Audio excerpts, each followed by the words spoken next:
forever. ITN studio and your newscaster tonight. The BBC was very much a formalised, stylised news read. ITN tore all that up. So while the BBC News was so formal you felt you had to sit up straight and wear a jacket and tie just to watch it, ITN showed it was unafraid of injecting personality into its bulletins. ITN had these major personality presenters. The late Robin Day was one from the beginning, and Ludovic Kennedy was another. They were people who weren't just readers of the news, they actually took an active part in preparing the program, and it was very much reflecting their own personalities as well in the way that they presented it. Well, there's none of that sort of thing at the BBC. No, no. Stiff upper lip at all times, no matter what the provocation. Malta's Prime Minister, Dr. Borge Olivier, has accepted Britain's terms. We were all frightfully terrible like that, and very straight. And we sounded as if we were making an announcement at court or something like that. That's all from us. So good night from me. Now look at tomorrow's weather chart. I always used to look at the end of the bulletin for any kind of payoff, anything that would, you know, that would humanize the whole process. I remember on one occasion, at the end of the news, they had put in a little humorous bit, as they thought, and it made me laugh. The next day, all the news editors were called in by the editor-in-chief and told, on no account must you include a story that'll make the newsreader laugh. It takes away from their authority. As we shall see, the funny story at the end of the news did eventually catch on. But it's never a good idea to giggle or corpse if you're a newsreader. 22 minutes past 4 now. The number of people injured in tea cozy related accidents has soared. 37 people hurt themselves using a teapot warmer in 1999. That's compared with just 20% the previous year. Perhaps most alarming, though, is the figure that reveals that bean bags are 4 times as dangerous as meat cleavers. 1,317 accidents. That's an increase of 38% on the year before. You're watching Sky News Today. Coming up, Chris Scudder has all the sport for us. What are you doing? Including the latest. You're scaring me. You're staring at me. Leave me alone. Hang on a minute. What? See you later. Oh dear, anyway. Staying with our feathered friends, pigeons in Nottingham are in need of protection from a very expensive artwork. A giant mirror that reflects the sky is to be unveiled in the centre of Nottingham later today. The mirror was apparently capable of focusing the sun's rays and roasting any unfortunate birds that happened to be flying past. Hello, I'm Quentin Rayner. And I'm Kate Squire. Tonight on East Midlands Today. A neighbour's photos and video convicts a man of cruelty to his pet dog. Bringing us a bit of a chilly night with even a touch of ground frost in the north.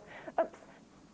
I'm trapped, but behind me is a weather system that will be coming in during tomorrow, and that looks set, shut up Sophie, and that looks set to bring us some rain, especially to western and northern areas. I will free myself at 5 to 9. Thank goodness for that. How on earth did that happen? What happened to you, Isabel? Don't, I've got my thing trapped under my box. I don't think we better ask any more, had we? 1. Q. Hello. Department of Trade and Industry study also showed a jump in trouser-related injuries, up almost 16% to 5,945 there. Victims included a 29-year-old woman who burned herself while ironing trousers she was still wearing. 1. Q. These days, there seem to be more laughs in news programmes than there are in the average sitcom.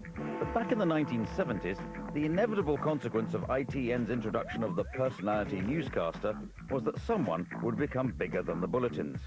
Reginald Bosanquet, a kind of Oliver Reed of the newsroom, marked out the path for the celebrity newsreader to come. And when the perennial motion comes up, as it will, should the House of Lords be abolished, how will you vote?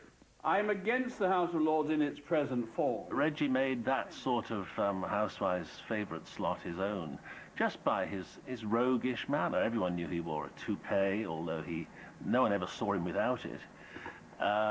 He would come to work still in his tennis gear and disappear up to the newscaster's office for a sleep and appear around about 8 o'clock in the evening to see what was going on. He'd be on the air at 10. And this was Reggie's way of life, rather cavalier, laid back. But people do forget that Bosanquet was also an extremely good journalist and interviewer. There was a real bedrock of professionalism there. That's news night. We hope to welcome those balloonists tomorrow. See you then. Good night. As well as nurturing the mold-breaking celebrity newsreader, ITN pursued other innovations that helped make the news a bit more entertaining. We were always on the lookout to end the program on a lighter note that would send people to bed at 10:30 with a smile on their faces. So at the end of the program, the newscaster would give the closing headlines, a summary of what had been said, and we would try then to find a funny tailpiece, a story arising out of the day's news, and he would say, "And finally," and then we would give that little story. And it became part of the brand of News at 10 at the time. And finally then, the skateboarding dog and the water skiing squirrels will continue to have their special place on the nation's screens. The "and finally" concept was an important milestone in the evolution of the lighter side of TV news, and ITN always claimed the credit for its introduction. Though it's right to say that ITV took the idea of a single laugh at the end of a half-hour TV show and used it in pretty well every sitcom they ever put out.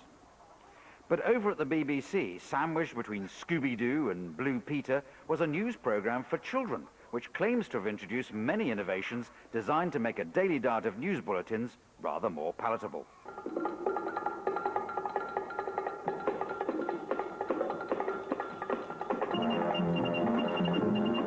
Hello again, and first tonight we go to a narrow strip of waterway that divides Europe from Asia. Well, right from the very start, we didn't want the audience to go to bed having nightmares. It was very important that we told them about some of the significant and important events that were happening in the world, and often they were not very pleasant. So we deliberately looked for an amusing story at the end of the bulletin so that people would go away with a bit of a smile. So right from the start we had "and finally." And finally tonight, reports from America say the freezing weather there has brought an unexpected problem to the White House, home of the president. It's been invaded by mice. An army of them has taken up residence there, and some have even got into the Oval Office where President Reagan has his desk. Officials say it could be very embarrassing if they pop up while he's having vital meetings. But at least his secrets would be safe. They'd be as quiet as mice. And that's all tonight. See you tomorrow. Bye for now. There is a bit of a kind of friendly feud between Sir Trevor MacDonald and myself as to who first said "and finally." News at 10 claim it was them, we say it was Newsround. By popular demand, Hoppy the rabbit is back. The bunny from Alabama hopped to international stardom when he was shown on worldwide television a few days ago, cooling off in his tub. The "and finally" tailpiece has proved so popular with news editors that it persists to this day, although some reporters still fail to see the bunny side of it. After I'd done something about the collapse of the Gorbachev government in Moscow, I came back thinking I'm now a foreign correspondent, this is a big moment for me. The next story I had to do in Britain was sheep racing in Dorset. So if you're the reporter and you're doing a silly story, you are the down table reporter that day. And when you watch them and you see them, look into their eyes, because they're cheesed off with life. The squirrel population may seem like something of a come down after the Scott inquiry, but this is one area where MPs actually believe they can change their world. Grey squirrels are charming visitors in this London park today, but they have yet to find backers to defend them in Parliament. Jeremy Vine, BBC News, Westminster. W.C. Fields once memorably advised never work with children or animals. I think it's something he came up with after disastrously confusing Shirley Temple with Lassie at a Hollywood cast party. But it's advice that news reporters would do well to follow. But fortunately for connoisseurs of news blunders, they don't. There you go. By injecting an ostrich egg like this, the scientists hoped the baby chicken side would take on all the characteristics of a moa. That means if the scientists are successful, The moa chick could grow to at least 3 times the size of these ostriches. In the 1950s, it was one of the most popular dairy cows, but it's declined so much that in recent years it's become a rare breed. And it peed on my arm. Jan, what's the big problem here now? You've had a battle, haven't you, for 2.5 years, and now it seems to have got worse again. It's got worse again because Powys Environmental Health are delayed getting out.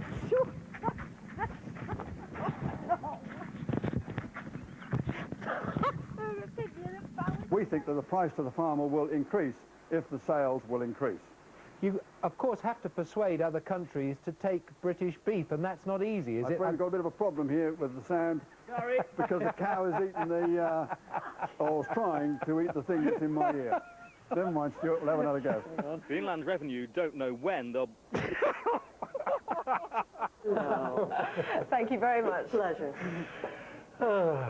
Never work with pop stars and animals, they say. Anyway, the weather with Darren Day. Darren.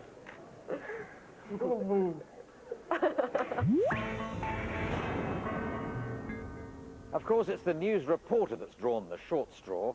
Not for him, reading out loud in some nice, warm studio.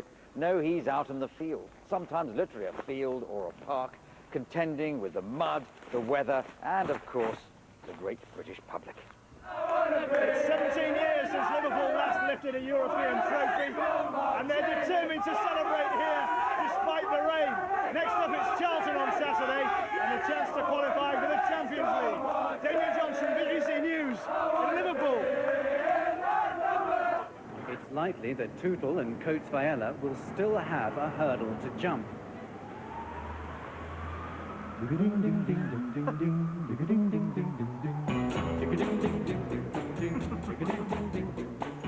Is there a telephone number for anyone who's got information? Yes, there is, and obviously the police are wanting this man to be caught as soon as possible. If you call through to the incident room, which is a Medway number...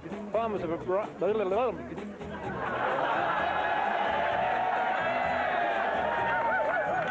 But we've learned that some of the top psychiatrists in the field are already conceding that a new environmental factor could be responsible.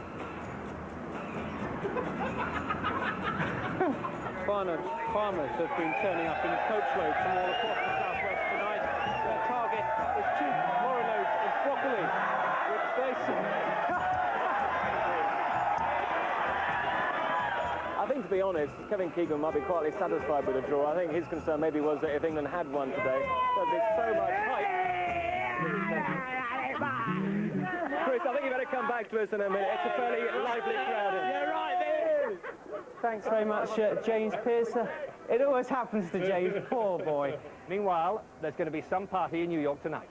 Rob Bonnet, BBC News at the Giants Stadium. Yo, what's the matter with you? Get out of the way!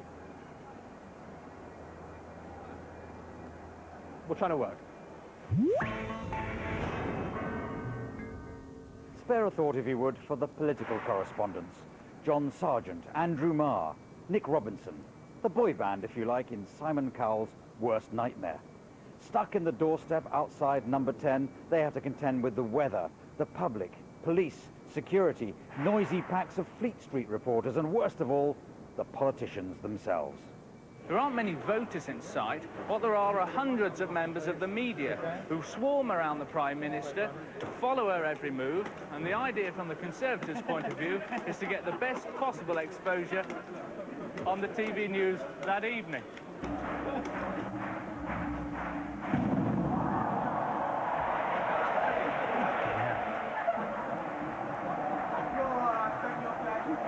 This is the first time in anyone's memory that a serving Prime Minister has come to Northern Ireland in the course of a general election campaign. Senior Prime Minister, Prime Minister! Well, it's amazing. You can work in television for a long time. You can be very conscientious. What you really want to do to become famous is to make a big mistake. John Sargent was in Paris reporting on the crucial leadership clash between Margaret Thatcher and Michael Heseltine. Sargent told the nation that Thatcher would not be talking to the press. And then in a classic Christmas panto moment, she appeared behind him, accompanied by her trusty bouncer, Bernard Ingham. Now, the Prime Minister is behind you, John. Prime Minister. Mrs. Thatcher, could I ask you to comment? Good evening, Where's the gentlemen. microphone? It's here. This is the microphone. Naturally very pleased. After years of sterling service, it was this gem of a blunder which shot John Sargent into the Reporter Hall of Fame. I'd made a big mistake by saying she wouldn't come out. She did come out, and we'd had this strange scene outside the embassy. But people at home thought, gosh, she looks as if she's lost her grip on power. But she had, and she resigned 2 days later. So that's why it was a terrific story for me, great BBC exclusive, but also a great moment on television, even though it was based, I have to say, on a crazy misunderstanding. This is the first time in anyone's memory that a serving Prime Minister has come to Northern Ireland in the course of a general election campaign. Party sources say this is not a normal campaigning trip, but 3 days out from an election, how can it be seen as anything different? And when politicians are not forcing themselves into shot, they're forcing themselves out of shot as quickly as possible. But why should the public on this issue, as regards the future of the Royal Navy, believe you, a transient, here today and, if I may say so, gone tomorrow politician, rather than a senior officer of many years? I'm fed up with this interview, really. It's ridiculous, really. I didn't know anything about it. Well, let me just... Can I just... I won't have any part in that process. Hold on a minute. Sorry. And this is just so ridiculous. I'm sorry. Oh, Peter, come on. Please. I'm not interested in doing this sort of thing. What do you have to say to that, Miss Jukes? Miss Jukes, I'd really rather like to hear that answer. There is a moment that everybody alive at the time can still remember, which changed our attitude to news and newsreaders forever. Now, it wasn't the coverage of the Kennedy assassination, nor the moon landing, or even a royal wedding. It was the moment in 1976 on the Morecambe and Wise show when Angela Rippon ripped off her skirt and showed us her legs. A report on the economy has just come through from number 11 Downing Street. The Chancellor's statement reads as follows. There may be trouble ahead, but while there's moonlight and music and love and romance. Let's face the music and dance! It was the first time, I think, that a newsreader had been asked to do something that was part of light entertainment. And the BBC hierarchy within news agreed that I should do this because it was just a one-off. And the Morecambe and Wise show was something very special and very particular. That it was the programme on the BBC that absolutely everybody watched at Christmas. It was the show. I mean, its audiences were massive. And we didn't have the proliferation of channels that we have now. And they asked me, would I sing? And I said, no, because I can't, but I can dance. And that was how I danced on the programme. But the interesting thing is that having done it just the once, I then went back to being a newsreader.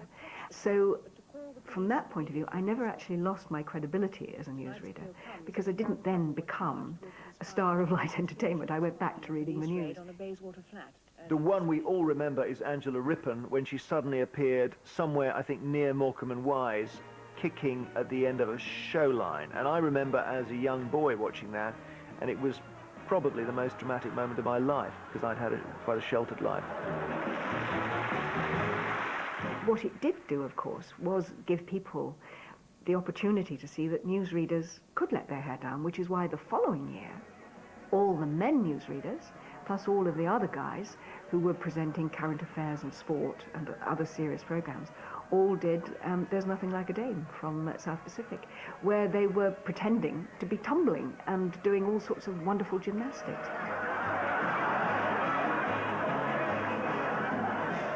And with that, the die was cast. In performing backflips with Morecambe and Wise, serious newsreaders had started the inevitable journey towards being force-fed cockroaches by Anton Deck. That was a tremendous change for the BBC and for news. I can't remember how it came about, but it was very successful. And that broke the ice, made the thing much easier for everybody after that. And it became easier for the audience to laugh at the newscasters too. The blooper show became a TV staple, with cock-ups from the news always being the funniest bits. The Prime Minister ordered an investigation by the Security Commission. Today, it's been revealed that their main recommendation will be the introduction of lie detectors into this country. What then is the mood tonight in the Soviet capital? Mr. Ruane, the papers here are saying that Soviet troops have been put on the alert. Is that so? I wouldn't put it as much as that. The impression I get is this, that at the moment, Moscow wants to exploit the whole situation to its advantage. They were saying that it didn't really seem to satisfy the problems that the British have on getting rid of this problem. We seem to be having some problem here with the furniture. But flooding is still causing problems in Derbyshire, Leicestershire and the Severn Valley, where thousands of acres are underwater. Sorry about that. One of our bulbs has exploded. It was a 625-watt quartz iodine bulb that should have imploded, and it exploded. And it missed my face, but it hit the back of my skirt, and I have seen it since, and I just went like that and went on reading the news. But that's what an actress would do. The news making the news, Jan. How about that? I've had that happen to me once before, but not in vision. It's hair-raising, isn't it? Frightening. Can you hear me all right? Oh dear, we seem to have trouble going today. No, we don't. You can't hear me. In January 1983, long before we had 24-hour rolling news, the BBC introduced news at breakfast time. This gave the people the opportunity to get their news in the morning in a more relaxed, friendly, Frank Boff before he became scary kind of way. In February, TV AM was launched on the other side. Using the on-screen skills and experience of some of the most prestigious broadcasters of their day, it was a complete flop. TVAM was only a success when they unleashed their secret weapon, the dynamic duo of Anne Diamond and Nick Owen. It became more relaxed during my time, especially on local television news, and I like to feel that with breakfast television, it took another huge leap forward and evolved into a much more sort of girl and boy next door telling you the news type image. TVAM boss Greg Dyke went looking for the girl next door, or should I say the girl next channel. In the early 80s, Anne Diamond was busy twinkling her way through the BBC lunchtime news. They switched me on and looked at me, and Greg said, oh, I don't know, she looks a bit stiff to me and she looks a bit BBC-ish. And Nick said, no, believe me, meet her, she's not like that. And so already Greg knew what he wanted to do with TVM, which was to make it much more fun, much more relaxed, much more consumer-friendly, family-friendly, breakfast table-friendly. It was an incredible contrast from how it had been even 5 or 10 years earlier. And we just wanted people to feel just like we're having a conversation rather than announcing, barking at people, telling them what was going on. We're trying to share it with them, you know. Away from the election, we've a packed programme. Anne and Nick's professionalism was tested to the limit, as they were asked to deliver gritty current affairs alongside many, shall we say, less pressing items. Conti are also with us today, and we've a rare story about the Pope, and I'll be discovering all about men's shirts. But first of all, let's find out what Fleet Street's been up to overnight. At around 3 hours, the breakfast shows on ITV and the Beeb were the longest slots of all to fill, which meant the content was often stretched thinner than the Green Goddess's leotard. With news taking up what seemed like only seconds of the programme's running time, guest interviews and general chit-chat on the affairs of the day became a useful way of eating up screen time. And I've collected a whole lot of other broadcasting clangers and hiccups that have happened to other people as well. And of course, they usually happen in live shows, and this is a live show, so we'll find out what's going to happen today. You're not seeing any of my boobs on television this morning, Mike. I beg your pardon. No, you've already made one, you see. I think perhaps we just have. The programmes became increasingly magazine in style, and after newscasters appeared on real comedy shows, the boys and girls in the news made the mistake of returning the invitation. In the afternoon, it'll get better, particularly from Ireland, but thunderstorms, I think, over Scotland this afternoon. 40 years of being silly is quite enough. So from now on, it's sensible for me. It seems if you put a comedian onto breakfast news, they feel compelled to take over the show. They can't help it. It's in their DNA. But in one instance, on TVAM's Good Morning Britain, it was painful in more ways than one. In your show and in all of the things you do, you sort of lampoon famous people, don't you? Is it a bit unkind? Of course it is. I remember the instance with Pamela Stephenson. She was a guest on the programme, and she was about to start a one-woman tour, so she had half an eye on, you know, making sure she got maximum publicity for this tour that was about to happen. And she had read somewhere that they just issued a list of the, you know, 10 least interesting people in Britain, and I think I'd made it. I'd rocketed into the charts for whatever reason. So she decided, she said, I think we're going to have to liven Nick up. How would you do that? Stand up for a minute. Just stand up. Right. Ah, yeah. Okay, I think that'll do for now. I think we'll probably stop here, don't you? No, down, can't hold his arm. Hold his arm. Suddenly, you know, she was trying to undo my belt and was looking around for something to cover my embarrassment. Hide! What have you done here? I seem to remember sort of leaping on him at some point, purely as an act of kindness, you understand, as a you know, a very selfless attempt to improve his image, and ripping his trousers off. Oh no, this is a bit unfortunate. It was complicated by the fact that I'd only 2 weeks earlier had a back operation. I got slipped disc and I'd had a major sort of, you know, sort of manipulation under anaesthetic. So I was really heavily sort of corseted, a great concrete corset on me. So it's really painful. It was a really difficult thing to handle because you don't want to say, stop it, you silly cow. I'm trying to resist, but I'm quite enjoying it. I was doing the man a huge favour. Most boring man in Britain suddenly became lively. Oh, yeah, oh, my God, no, Nick got a bad back. And then it became excruciating, but not as painful as some situations our news broadcasters find themselves in. No news is good news may be true enough for the rest of us, but it's bad news for newsreaders. Watching them squirm when the satellite link has gone down or the film clip has gone missing is the newsreader's nightmare, but absolutely hilarious for those of us watching at home. So let's look at some footage of some newsreaders desperately filling in. Oh, we don't have that. Oh, we're coming up in just a moment. We're going to that footage. No, we've lost that for the moment. Well, I'm sorry, we had a bit of a mix-up there. But that was one of the lorry drivers telling us how he suffered at the hands of the French farmers. Well, you've been watching The World Today from the BBC.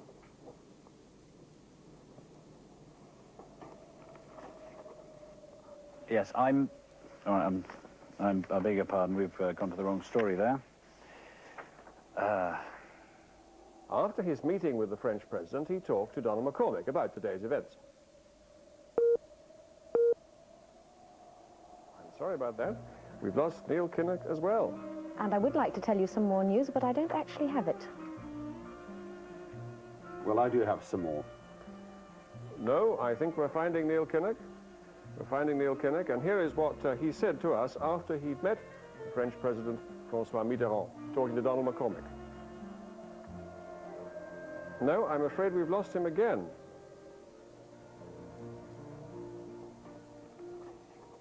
We think we're coming out of this program now.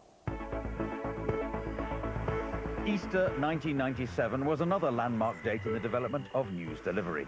During the early days of Channel 5, viewers tuned in to find that chief anchorwoman Kirsty Young was not sitting behind a desk, but perched in front of it. One small step for Kirsty, but a giant leap for newscasting.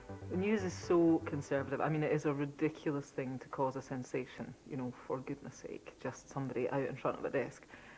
And even though it's taken 10 years for everybody else to catch up with it, you know, at the time it was a tiny incremental thing, but the idea, I mean, I think the idea at the time was that we were trying to visually buck the convention, as we were trying to make a point of difference from the other news services. Why would anybody want to watch us? You know, there's always already perfectly good news on Channel 4, on BBC and ITV. Why would anybody watch us? And it was our way of visually saying, the reason to watch us is we have a different attitude. Good evening. Women out in... This started an in front of the desk, standing up, walking about trend. More casual, more touchy-feely. But guess who has a friendly feud with Kirsty Young about who was first in front of their desk? I had a bit of a smile when Channel 5 News started with Kirsty Young, and they made a big fuss about her being the first newscaster to sit in front of a desk or perch in front of a desk rather than behind it. I mean, Newsam was doing that back in 1972.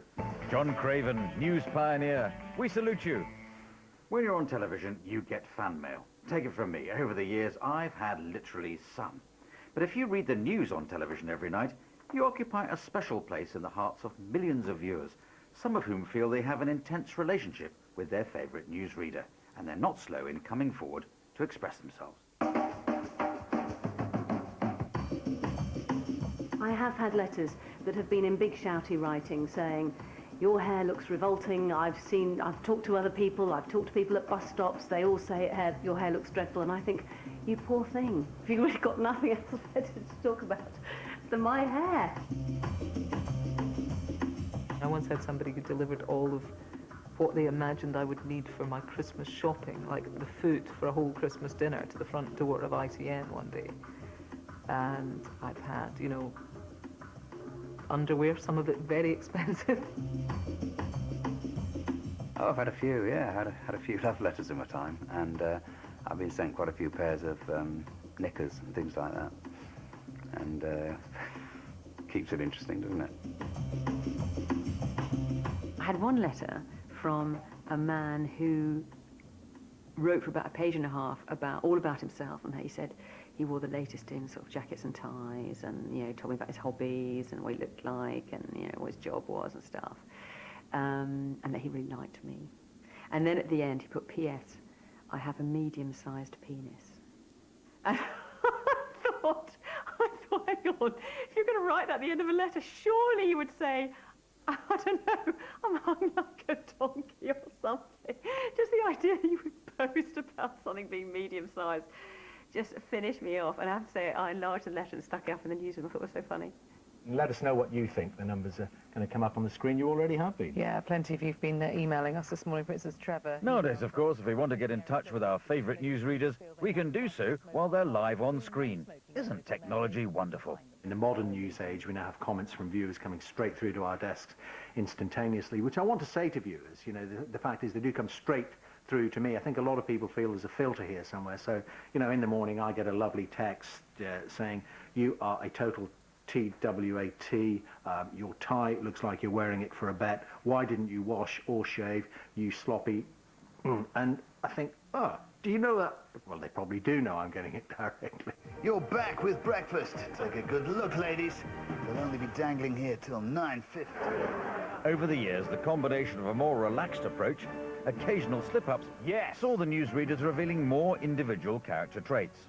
Once lampooned for being uptight and having no personality, our newscasters are now sent up for having too much of it. Some of the issues he'd raised might cause colleagues in the party to swallow hard. I can remember when I first saw Fiona Bruce, and I thought, oh my God, what is this woman doing?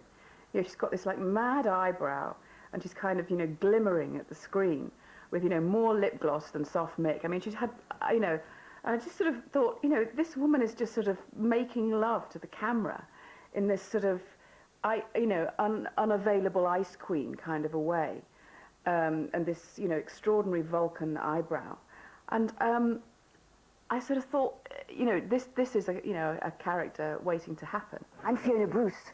There's never a hosepipe ban when I walk into the room. I wanted to portray her as this kind of caged sexual panther, because she was like looking at the camera all the time with this raised eyebrow and sort of glimmering lips and sort of these, you know, kind of smoky eyes. And I kind of couldn't believe that such a sort of sex goddess was reading the news. You're watching the 10 o'clock news with me, Fiona Bruce.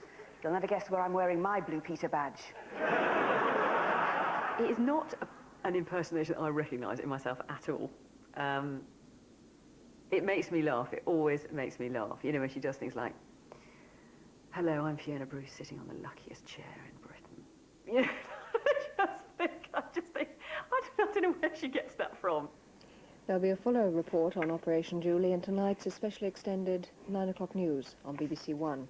2 decades earlier, the then Ice Queen of BBC News, Angela Rippon, had seen her perfect pronunciation become the target for another female impressionist on the aptly titled Not the 9 O'Clock News. Angela became a big thing, and I actually started studying her. And around about that time, she was, I think she was known for a kind of an over-pronunciation. Like she would say, instead of gorilla, she'd say guerrilla. And that's all for now. I'll be back with the early evening news at 6:30 on BBC One. Well, Jan, I seem to remember she had an Australian background too, so I could hear a bit of that. But mainly with Jan, it was the it was the earrings. I mean, she wore very big earrings at the time. And I remember, you know, I would wear earrings and then they get bigger and bigger and bigger as I went through the program. And then she had these sort of claws that she would clasp the desk with. And so I did that. And her eyes were kind of staring. And so, yes, I think I might have been very cruel and made them slightly cross-eyed as well. But a friend rang me one evening and said, "Hey, you're being taken off on Not the 9 o'clock news." So I turned it on, and Pamela Stephenson was doing a very, very good impression.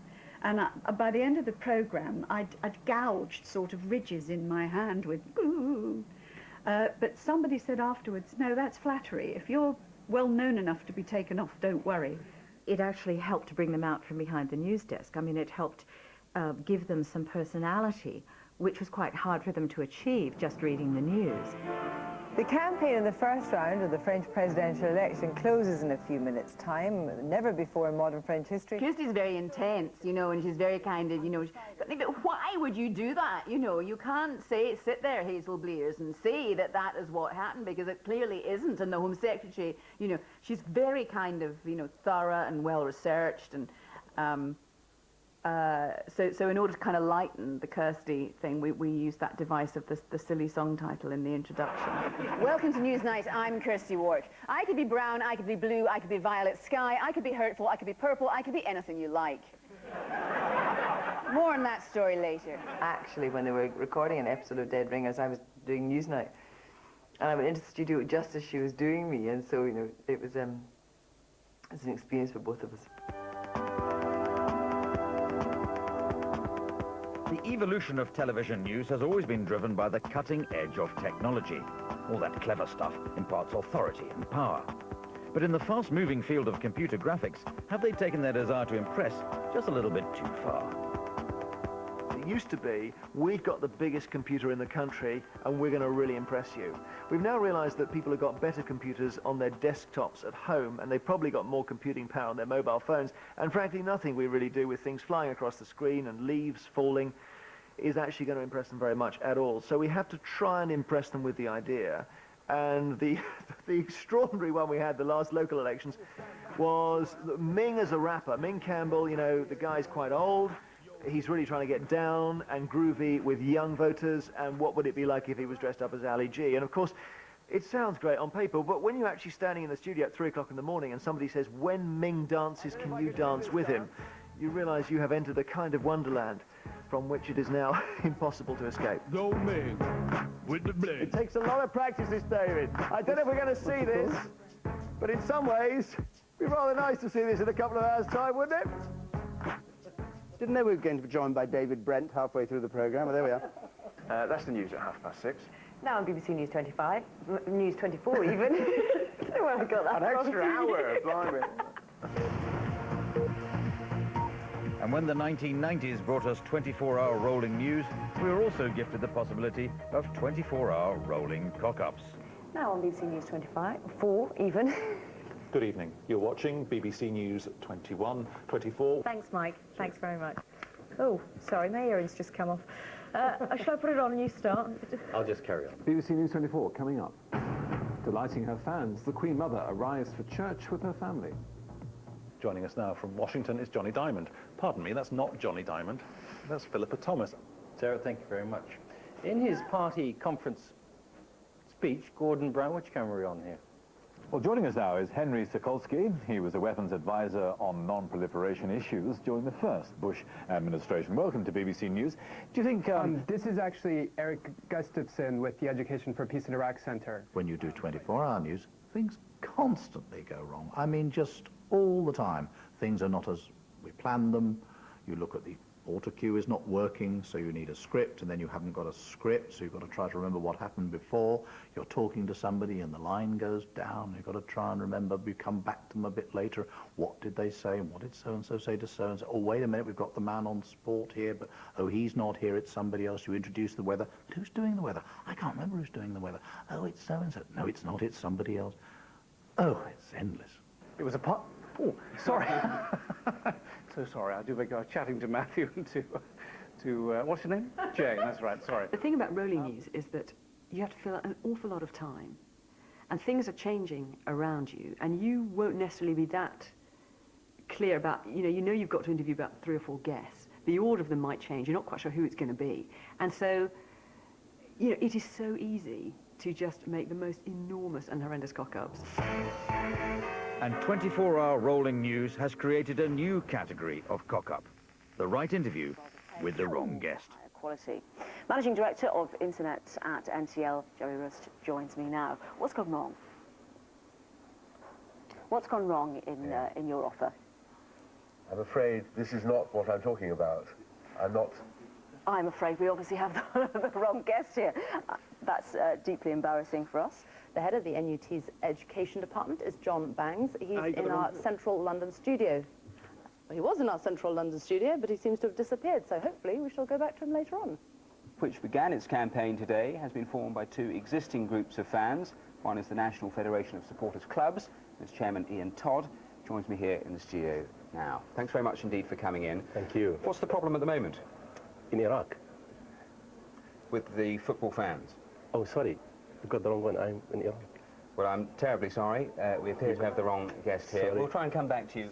But the undisputed champion of the wrong guest division is the BBC News 24 incident involving the charming but inappropriate Guy Gomer. So what does this all mean for the industry and the growth of music online? Well, Guy Cooney is the editor of the technology website News Wireless. Hello, good morning to you. Good morning. Were you surprised by this verdict today? I'm very surprised to see this verdict to come on me, because I was not expecting that. It was nice to win one of the business slots on News 24, and the business producer went downstairs to reception and said, is Guy here for BBC News? And Guy Gomer put his hand up. There were 2 guys there, but the wrong guy put his hand up first and came upstairs. And as you know, he was here for an interview, but it wasn't for an interview for News 24, it was for an interview for a job. So he came up here and, fairly remarkably, while he was having a microphone put on him and put on set, he didn't actually say, I'm not here to appear on telly. He obviously thought we had some sort of weird selection process at the BBC. With regards to the cost that's involved, do you think now more people will be downloading online? Actually, if you can go everywhere, you're going to see a lot of people downloading to the internet and the website, everything they want. But unlike other bloopers in the wrong guest category, where the questioning would stop before it really started, this interview ran its complete course, with Guy giving vague, confusing answers, which would have done any real technology expert proud. A blooper of mammoth proportions that became a must-see on YouTube on the desktops of millions of people around the country. The Sun headline is, Big Bluffer. We find the Beep News show's accidental expert. Yeah, no, the Big Bluffer is not Richard Donald. What was And for a while, Guy Gomer found himself living the celebrity lifestyle, rubbing shoulders on the GMTV sofa with Penny and that old tennis player bloke and the one who did something on the cookery thing. Or what was it called now? But anyway, it goes to show just how much the public love a good news blunder. I think it's fine with the camera. In our celebrity-obsessed world, where anything involving the words Britney, Doherty or Rooney is considered news, it's not surprising that TV newsreaders have become TV personalities in their own right. They used to just have to know how to pronounce the leaders of China or Chad, but now they have to bone up on the foxtrot and the cha-cha-cha.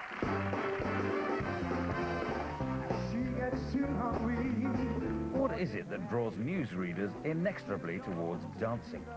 I mean, apart from the fact they get to hang out with beautiful people, and their celeb status is upped, and they get to bask in the applause of an adoring public. I mean, what's in it for them? I think there is no harm at all in the public seeing newscasters, people who they're going to hear sometimes very good news, but often very bad news, to see that they are human beings, that they do have other interests, that they are willing to try other things. And now they're all at it. Newsreaders, young and old, cunningly using children in need as an excuse to cavort shamelessly in risque costumes, prancing around in the hope of catching the eye of a West End casting director. Back behind your desks, a lot of you. Surely there must be one of them who still approaches this whole news thing professionally. Just a jump to the left. Well, my image, frankly, is not that of a cheeky, chirpy chappy. I have a a public image which is rather somber. I mean, I haven't gone through my professional life roaring with laughter. And people find it strange when they discover that I can. Put your hands on your hips. I think, generally speaking, if newscasters don't let their hair down very often, and my goodness, most of them don't have enough hair to let down anyway, then we're quite happy to see them once a year doing something for children in need.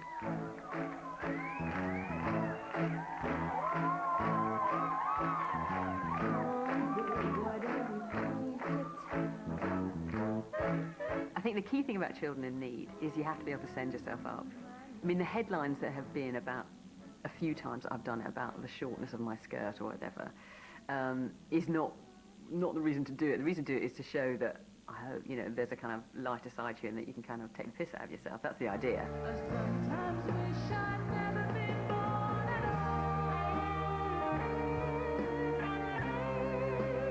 Now, I'm no killjoy. I'm as partial as the next man to the sight of Hugh, Jeremy and Dermot in PVC hot pants miming away to YMCA. You really don't know what you're missing in the BBC club on a Friday night. But a little nagging voice at the back of my head can't help hankering back to the time when newsreading was an altogether more serious occupation. Scotland Yard have just issued an appeal for information about... Certainly, we're not quite so strictured in the way that we were when I started reading the news back in the 70s. And I think that's a good thing. But I would hate ever to see the news go so overboard that, you know, people were kind of lounging around, that newsreaders didn't wear ties, that it didn't have that formality. Anyway, Claire's here having a fight with Penny at the moment. She's just walked past like this, just like, you know. She wants to be a weather girl. She wants to be a weather girl. Yeah, just so it's kind of going to be a bit Ant and Dec were over there. We're supposed to see the map there. She's blotted out the whole island. France Prime Minister... Well, you know, I think Angela Rippon has a point. A certain gravitas in our newsreaders ensures we all take the business of news seriously. Now, though, we join our news teams across the UK.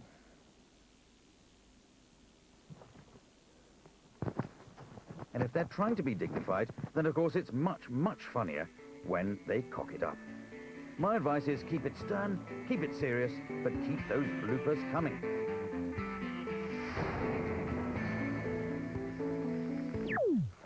Animal welfare groups from more than 70 countries are urging Spain to ban bullfighting. And I think for most, it'll be fine. Oh, what is that there?